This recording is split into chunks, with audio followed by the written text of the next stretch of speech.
Muito boa tarde, meus caros irmãos e irmãs. Mais uma vez, aqui nos encontramos para a realização deste trabalho de divulgação de ensinamentos desta doutrina abençoada dos Espíritos.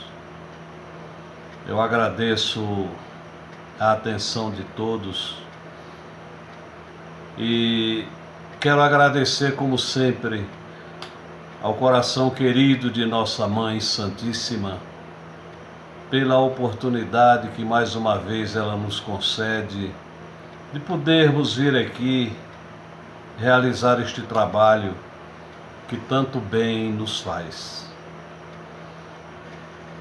Eu peço aos caros companheiros que divulguem esses vídeos. Nós temos uma série de vídeos e este é o de número 92, abordando assuntos extremamente importantes desta nossa doutrina espírita.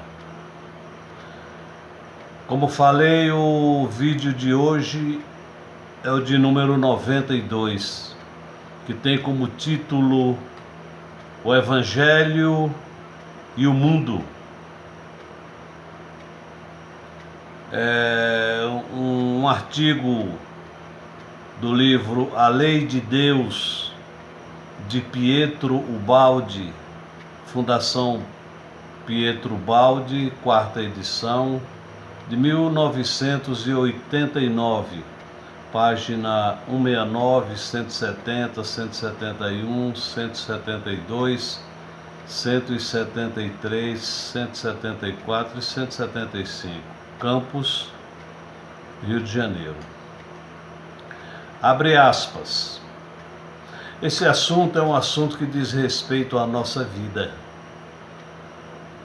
extremamente importante para cada um de nós, que os companheiros haverão de perceber isso no desenrolar do nosso trabalho. Abre aspas. O que temos dito até agora explica e justifica o método da não resistência pregado pelo Evangelho, chegando assim a compreender o seu significado, seus objetivos, a razão de sua existência. Trata-se do método de vida mais adiantado e perfeito que existe, sistema dos que pertencem a um plano de existência superior. Trata-se como num trabalho de introspecção, de colocar-se perante Deus, examinando a própria consciência, para ver o que de verdade merecemos. O homem é livre para escolher entre os dois métodos, o de sua preferência, mas não é livre para deixar de aceitar as consequências de sua escolha. Porque o método revela o grau de evolução atingido. Primeiro, o método do mundo, que é o da luta pela seleção do mais forte, apto para desenvolver a inteligência do tipo biológico egocêntrico, separatista, que vive no plano animal. Inteligência de curto alcance, sujeita a todas as ilusões sensórias e psicológicas do ser primitivo, que ignora a verdadeira natureza da vida e a estrutura do universo. 2. O método do Evangelho, que é o da não resistência, apto para desenvolver a inteligência do tipo biológico altruísta, unitário, que superou o plano animal e vive na fase de colaboração fraterna nos grandes organismos sociais, dos quais a luta foi banida por ser contraproducente. Inteligência de longo alcance, que chegou a compreender a realidade, além do jogo das ilusões, e pode orientar com conhecimento o homem em sua conduta. O método do Evangelho é o único que resolve a luta, o que não sucede com o método do mundo, porque este só gera uma série de ações e reações sem fim. O mundo não pode deixar de aceitar as consequências do método que ele mesmo pratica, que neste caso significa guerra contínua, parecendo uma triste condenação. A guerra está implícita no sistema hoje vigorante. É uma consequência inevitável da involuída psicologia do homem e da sua respectiva conduta, devido ao seu nível de evolução. Cristo, com seu exemplo, realizou na prática o método da não resistência, que constitui a condenação mais completa ao sistema humano de ataque e defesa. A luta entre Cristo e o mundo representa a luta entre dois planos de vida que têm uma profunda significação biológica com respeito ao problema da evolução. O Evangelho não tem só um sentido moral e religioso, mas também biológico e social, que a ciência um dia compreenderá. O homem que chega a praticar o Evangelho entra num plano de existência superior e, adquirindo poderes superiores, domina o atual plano humano, ficando acima de todas as suas lutas.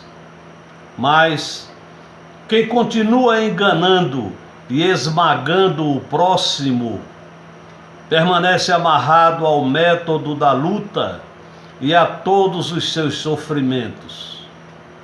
Para este último, a inteligência especulativa, que procura o conhecimento das causas primeiras, é considerada luxo de sonhadores e perda de tempo, porque vale para ele somente as capacidades guerreiras, estando o problema da vida fechado dentro do pequeno mundo da agressão recíproca e da vitória de cada um sobre os outros.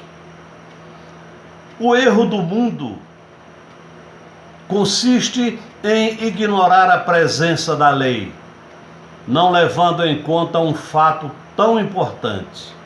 Assim, quando o homem recebe um ataque, em geral, apressa-se a reagir com um contra-ataque, porque julga que não o fazê-lo perdoando significa receber e absorver o mal. Desculpa.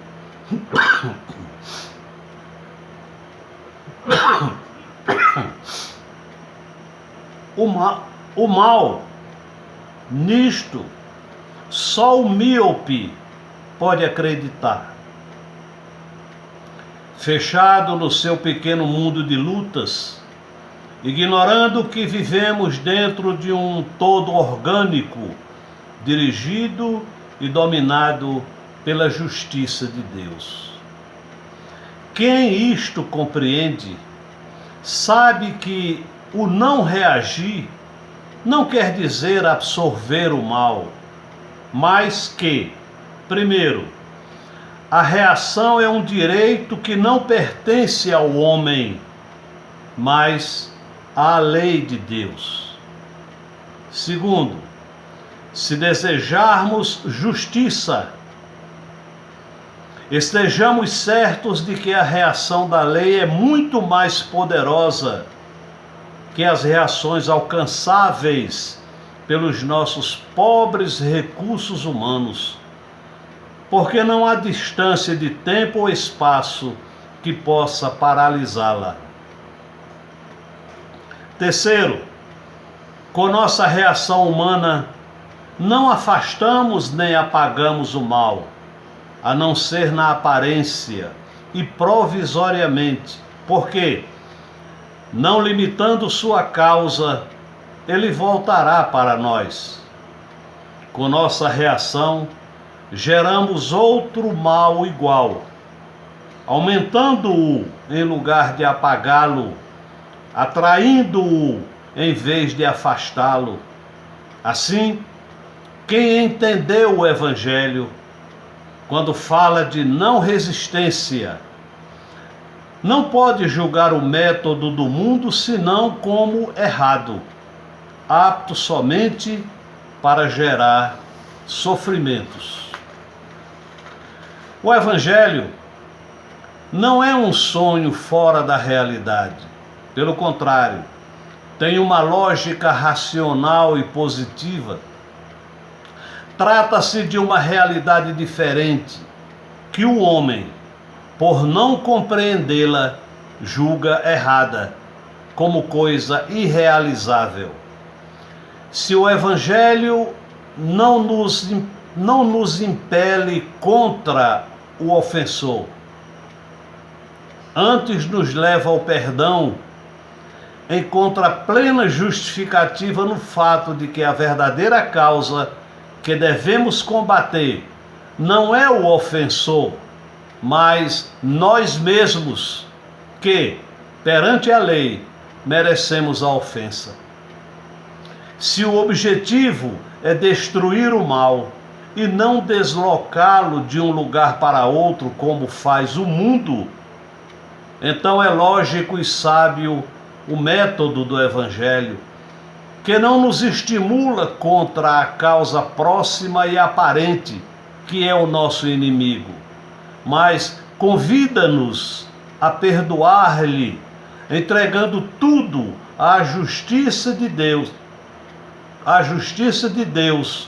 sem resistência, dirigindo-nos para a verdadeira causa, que são nossos erros e defeitos.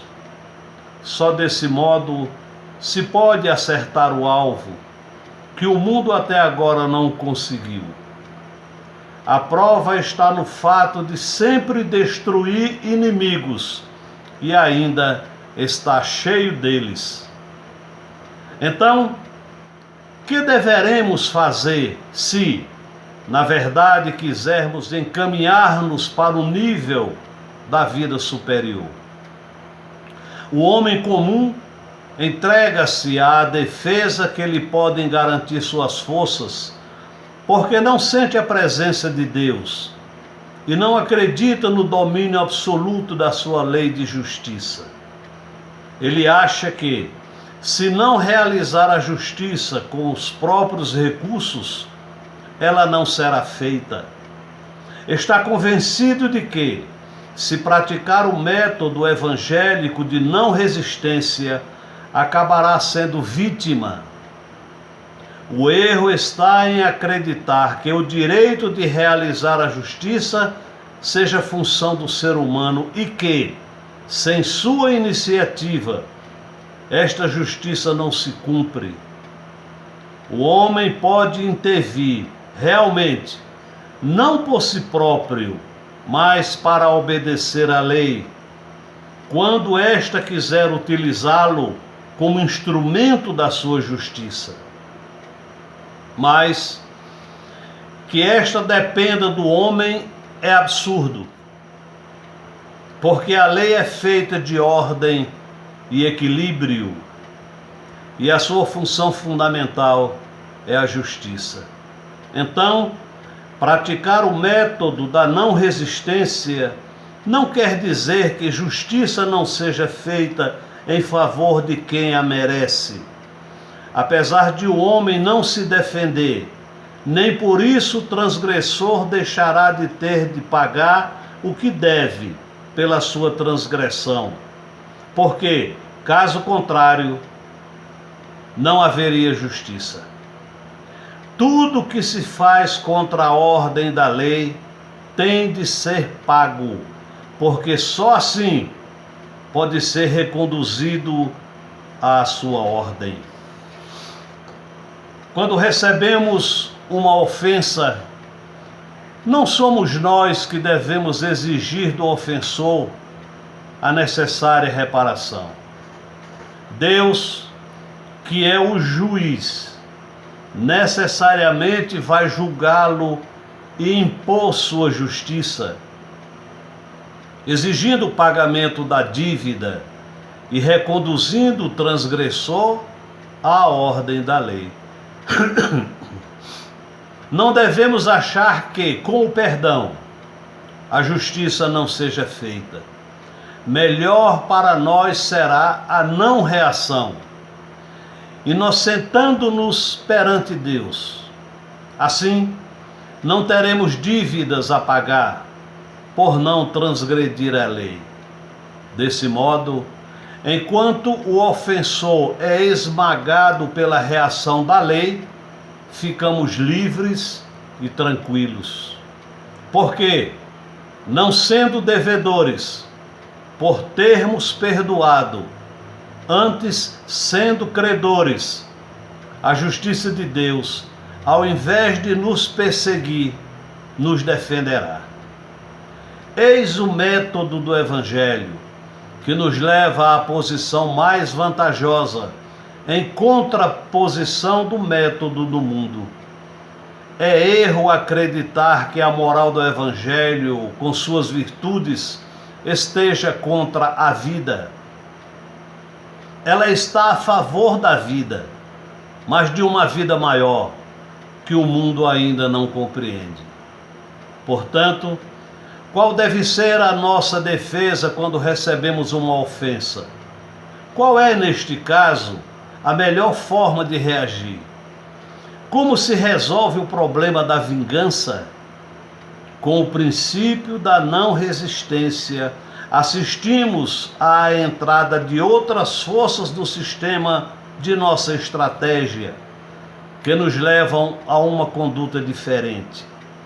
Quando alguém faz uma coisa injusta contra nós, a maioria julga que devemos reagir e que não é sabedoria, mas loucura deixá-la nas mãos da lei, porque saberá cumpri-la muito melhor. Não será porventura nosso desejo o de que haja justiça? Então, se é verdade que não devemos praticar outra injustiça, ninguém poderá desempenhar melhor papel do que a lei, cuja tarefa fundamental é exatamente a da justiça. Observemos então a técnica com a qual se desenvolve esse processo de defesa. Examinemos primeiro as condições necessárias para que a lei funcione e realiza em nosso favor essa defesa. Antes de tudo, é necessário que renunciemos à vingança. Isto é lógico para quem compreendeu, pois é muito mais fácil chegar à justiça por intermédio da lei, que possui poderes para tanto. O mundo julga essa renúncia que nos faz não revidar perante o ataque, como fraqueza e covardia. Isso pode ser verdade na lógica das leis que dirigem o plano da vida animal e do homem que a ele pertence. Mas, para quem subiu a um plano mais alto, essa renúncia significa afastar o empecilho ou derrubar a parede representada pela nossa intervenção, que paralisaria o funcionamento da lei com relação a nós. Assim, a primeira coisa para alcançar a justiça é renunciar à vingança. Só quando tivermos atingido a completa libertação de nosso ofensor, poderá entrar em ação a lei, substituindo a nossa reação. Enquanto quisermos fazer justiça com as próprias mãos, a lei respeitará nossa livre escolha e não intervirá, para não sobrepor um juiz e um executor de justiça ao outro. Mas acontece também outro fato. Quando tivermos renunciado verdadeiramente à vingança, a justiça se realizará automaticamente, sem nossa intervenção por intermédio da lei. Daí podermos afirmar que só se pode chegar à mais completa justiça quando tivermos destruído em nós todo o desejo de vingança e, perdoando tudo, não tivermos feito nada para realizá-la, deixando os acontecimentos nas mãos de Deus, isto é, entregues à lei. Então, esse é um ponto importantíssimo na nossa vida, meus caros irmãos. Quando alguém nos ofende, enquanto eu mantiver em mim o desejo de me vingar, o desejo de reagir,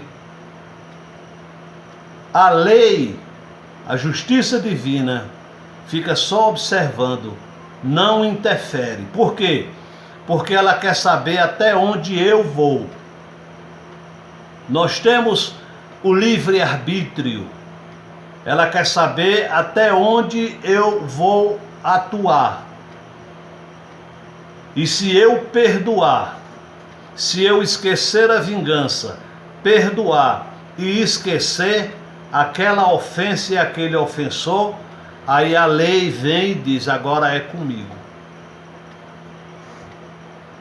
Aí acerta as contas com aquele que nos ofendeu. Mas enquanto eu mantiver desejo de vingança e não perdoando, a lei não pune aquele que me atingiu. Isso é extremamente importante. O primeiro passo, então, é renunciar à vingança. O segundo é perdoar a ofensa. Mas há ainda mais. Embora renunciando à vingança e perdoando a ofensa, não devemos reter sua lembrança, nem guardar rancor e ódio por ela gerados.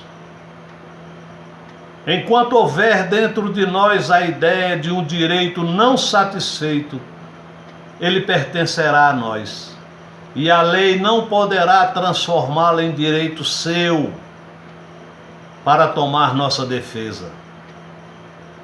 Para que isso aconteça, é necessário esquecer a questão da justiça feita por nós, porque assim ela pode se tornar um problema pertencente à lei, cujo objetivo é a realização da justiça universal. Quando acontecerem essas coisas conosco, permaneçamos tranquilos, aguardando a automática realização da justiça, o que elimina uma necessidade de vingança. Nesse caso, a realização da justiça terá a vantagem de não representar de nossa parte uma nova injustiça para corrigir a anterior, como se costuma fazer no mundo. Com isto, não haverá aumento de nossa dívida, mas será a execução de justiça em nossa defesa, na qual o devedor terá que pagar, enquanto, ao mesmo tempo, ficamos inocentes, livres de culpas novas, que depois, por nossa vez, teríamos que pagar. O importante é ficarmos isentos de qualquer dívida. O segredo da vitória não está na força que possuímos, mas no fato de estarmos limpos de qualquer mancha. Por isso, não devemos ficar ligados ao ofensor, que representa a injustiça, nem sequer por pensamento de vingança. Quem apenas perdoa não reage e não exige compensação, mas admite a ofensa e a dívida dos outros a seu respeito. Mas, para que se transfira completamente de nós para a lei a função de realização da justiça, é necessário não conservar na mente a lembrança da ofensa nem do ofensor. Não significa que a experiência não tenha de ser aprendida, mas sim venha a completar-se no esquecimento definitivo, o que realmente resolve, para que o caso não se repita e não continue numa cadeia de novas injustiças sem fim. É difícil sair dessa rede quando caímos nela. À força de injustiças, nunca será possível chegar à justiça, ao passo que, perdoando e esquecendo, entregando tudo à lei, não poderão ser derrogados e terão de ser solvidos em perfeita justiça o débito do ofensor e o crediário do ofendido. Perdoar não quer dizer isenção de culpa do ofensor, nem que o ofendido nada tenha a receber. Também não significa que o perdão seja contraproducente. Ele representa vantagem, porque liberta quem perdoa de todas as consequências, ao mesmo tempo que não apaga o débito do ofensor, o qual tem de prestar contas não a um homem, o ofendido, mas a Deus. Só assim se pode sair do plano da injustiça baseada na força, que é o plano do mundo, e entrar no da justiça de Deus, o que para o homem justo representa melhor posição e vantagem. Não há dúvida de que tudo isso tem sua lógica e beleza, mas é verdade também que quase ninguém o pratica, julgando-o loucura. A fera também julgaria loucura mudar-se para as nossas cidades, onde não saberia viver. Cada um está adaptado ao seu plano de vida, sem destruir as vantagens do progresso.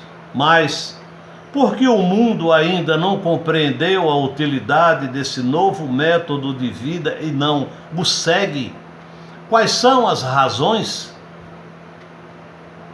Ficamos por aqui, meus nobres irmãos, na esperança de que esses ensinamentos façam luz na mente de cada um de vós, pedindo a Nossa Senhora que abençoe o vosso coração, que abençoe vossos familiares, que a paz reine no seu lar, na sua família, na sua vida.